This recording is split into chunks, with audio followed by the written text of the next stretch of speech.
Hey everyone, it's Isaac Brooks here with the results of Money in the Bank. Uh, so let's get into it. So the first match was the men's Money in the Bank ladder match. That included. Go back and stuff here. Ricochet, LA Knight, Shinsuke Nakamura, Santos Escobar, Butch, and Damian Priest and Logan Paul. In which Damian Priest, after a bunch of chaos, ended up winning. And when I say chaos, I mean it. I mean, there was a bunch of flips off ladders, people being thrown into ladders, people being knocked off ladders into tables.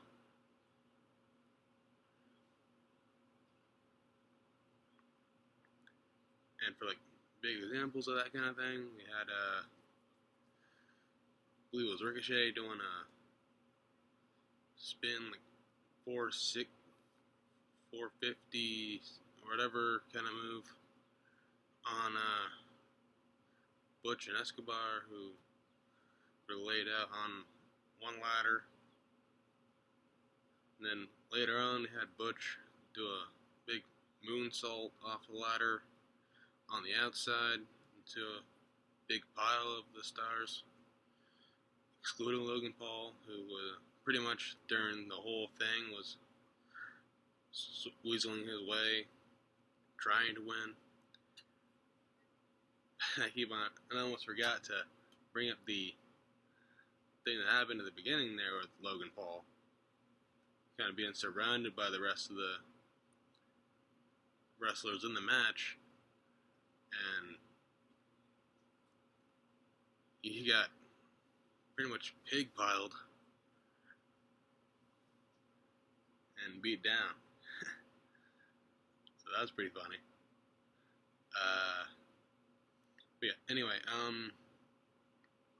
bunch of stars looked like they were very close to winning, especially LA Knight at the end there, until Damian Priest came out in front of him on the other side of the ladder. Looked like he was going to choke some of him off the thing, but ended up doing like the broken arrow from the top of the ladder, which is pretty much like a suplex, kind of like slam kind of move. Yeah, it was nuts. Anyway, Damian Priest grabbed the briefcase, and now he's the Money in the Bank contract holder for the men's side, preferring to be referred to as Senor Money in the Bank, because usually they're called Mr. Money in the Bank if they win it on the men's side. But for Priest, it's Senor, trying to be paying homage to his heritage and stuff like that.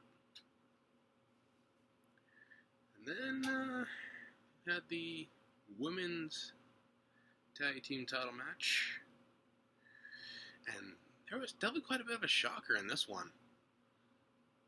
Shayna Baszler and Ronda Rousey defending their tag titles against Raquel Rodriguez and Liv Morgan, in which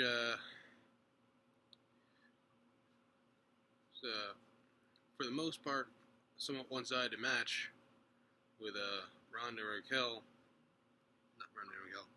and Shayna going after Liv and Raquel, until at some point near the middle of it, close to the end, Shayna betrayed Ronda. And I didn't see it as it happened. I was stirring the sauce for the pasta we were gonna be later. But saw the highlight replay after the fact as they're recapping what happened, and I was like, whoa. But yeah. So needless to say, Liv and Raquel took advantage of that. Got the 1-2-3. Became the new tag team champions. And we're going to have Shayna versus Ronda probably as soon as SummerSlam.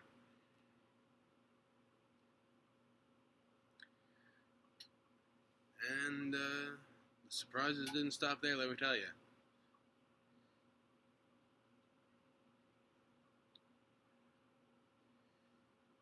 As we had Matt Riddle challenging Gunther for the Intercontinental Championship.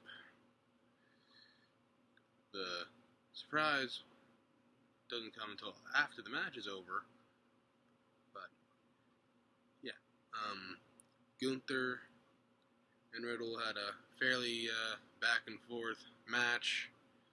Gunther taking advantage of Matt's injured ankle. Even like slapping the foot at one point, which was kind of weird. But hey, whatever works, I guess. Then I believe had like an ankle lock applied to Riddle, and Gunther is still the Intercontinental Champion. And then Drew McIntyre returned, setting up a possible match between him and Gunther with the title down the line. Probably, like I said, for Shayna and Ronda at SummerSlam.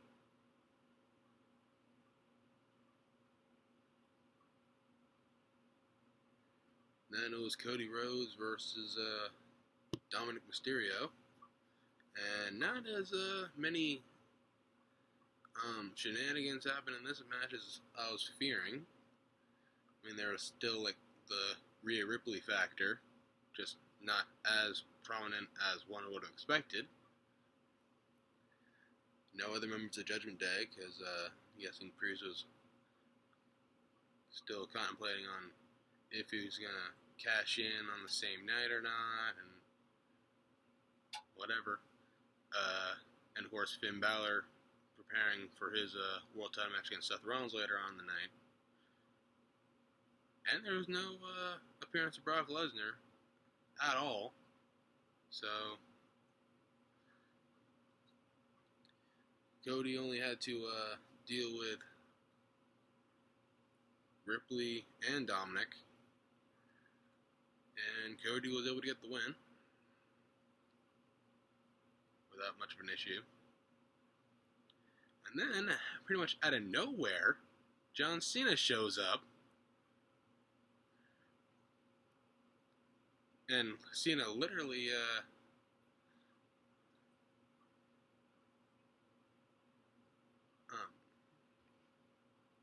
acknowledged the fact that he was surprised by saying surprise himself.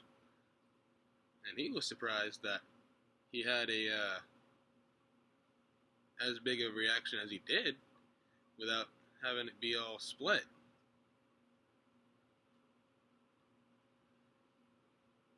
And then Cena got to talking about the crowd's energy, how much it would be cool to have a WrestleMania in London, which is where they had Money in the Bank. Then Grayson Waller showed up to have a conversation with Cena and pretty much argue that London wouldn't be a good place for a WrestleMania, and then said Australia would be better, and said he would have Cena as a guest on his show, and Cena declined that, and that led to Waller sneak attacking Cena, and then Cena would later drop him with an attitude adjustment and walk off. So I'm not really sure if that's going to be a one-off thing, or are we going to have a match between those two at some point, but very interesting segment there. Did not expect that at all.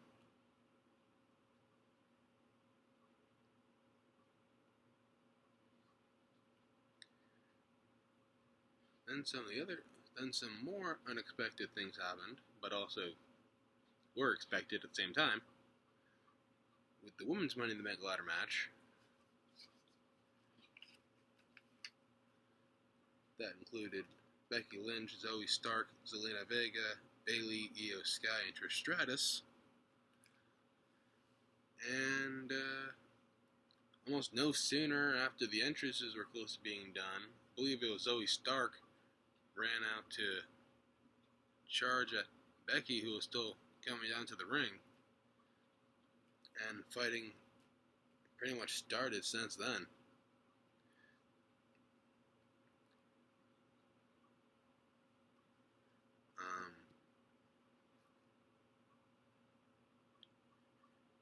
Including like some high risk stunts that happened very similarly in the men's match, just on different levels.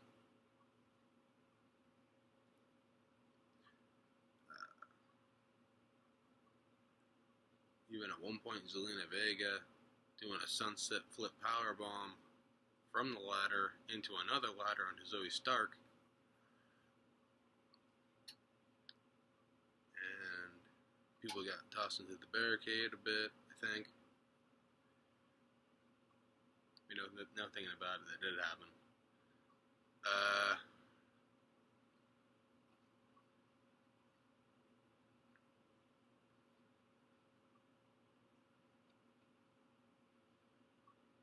What else happened? Not many other noteworthy things pop into my head, but doesn't mean they didn't happen. Anyway, close to the end, Trish and Zoe tried to handcuff Becky Lynch, but weren't able to fully do it. Just had like one of the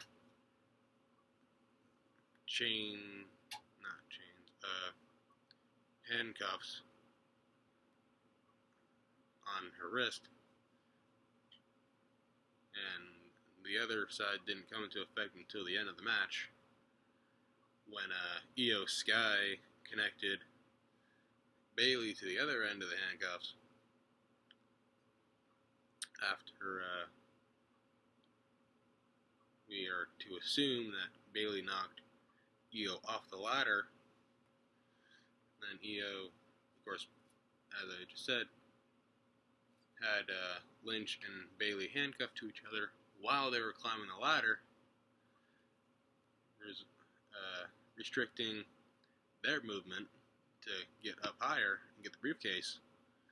And Io climbed over Bayley to get the briefcase and win the match. Then it was a match 7 years in the making, with Seth Rollins and Finn Balor battling for the World Heavyweight Championship, in which was definitely a battle.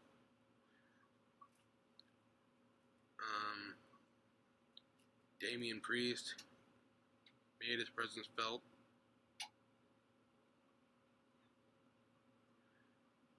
Balor went after Seth's injured ribs that he came in with the match with.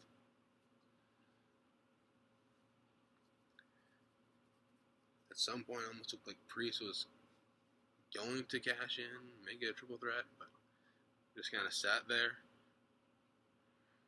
It wasn't until near the end he stood up and distracted Finn Balor, possibly causing some more issues within the Judgment Day.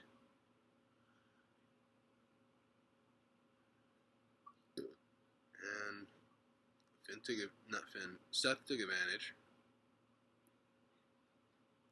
and got the 1-2-3, retained the championship, and ran off to avoid the possibility of Priest cashing in. And then we see Kevin Owens and Sami Zayn and like a balcony seat, kind of how Statler and Waldorf are seen in the Muppet Show, leading up to the Bloodline Civil War. And oh man,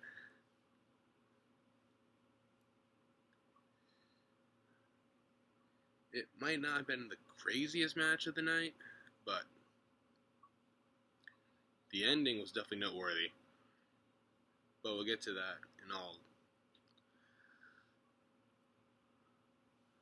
in just a few minutes. Bunch of really creative crowd chants toward Roman Reigns.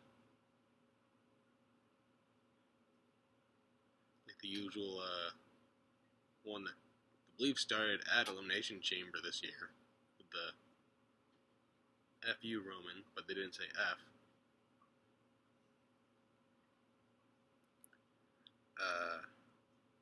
Then there was the kind of exclusive to the UK Tribal Wanker, which definitely got under Roman's skin. Bunch of back and forth between the Usos, Roman and Solo. There was a spot where Solo was gonna spike. I can't remember if it was Jimmy or Jay who's gonna spike either one of them, and Roman came in with a spear onto the Uso as Solo was spiking at the same time. Definitely interesting to see if 2K look at that and go like, oh, let's put that into the game at some point.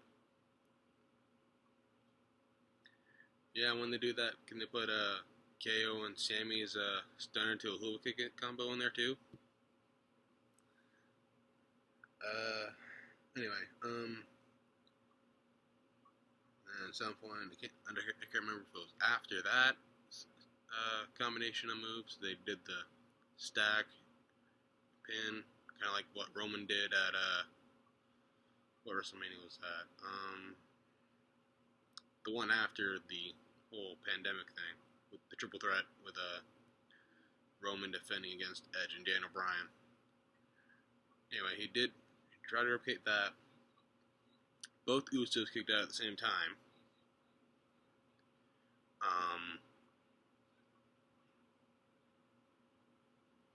Yeah, and then some point later in the match,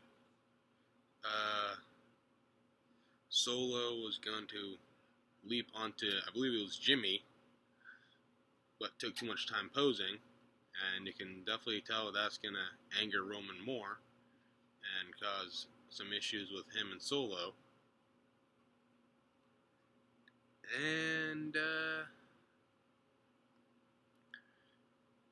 both Usos got back in control. Did some double super kicks onto Roman. Hit a splash. And as soon as see the referee in position, I'm sure there was a lot of people going like, oh, they're not going to have Roman be pinned. Ref went 1. Ref went 2. Ref went 3. And Roman Reigns, for the first time in 3 years, 1,294 days, has been pinned. And it was Jey Uso to pin him. Which definitely makes all the sense in the world, considering the history that they've made between the two leading up to this point. So, yeah, they definitely made the right call on that one.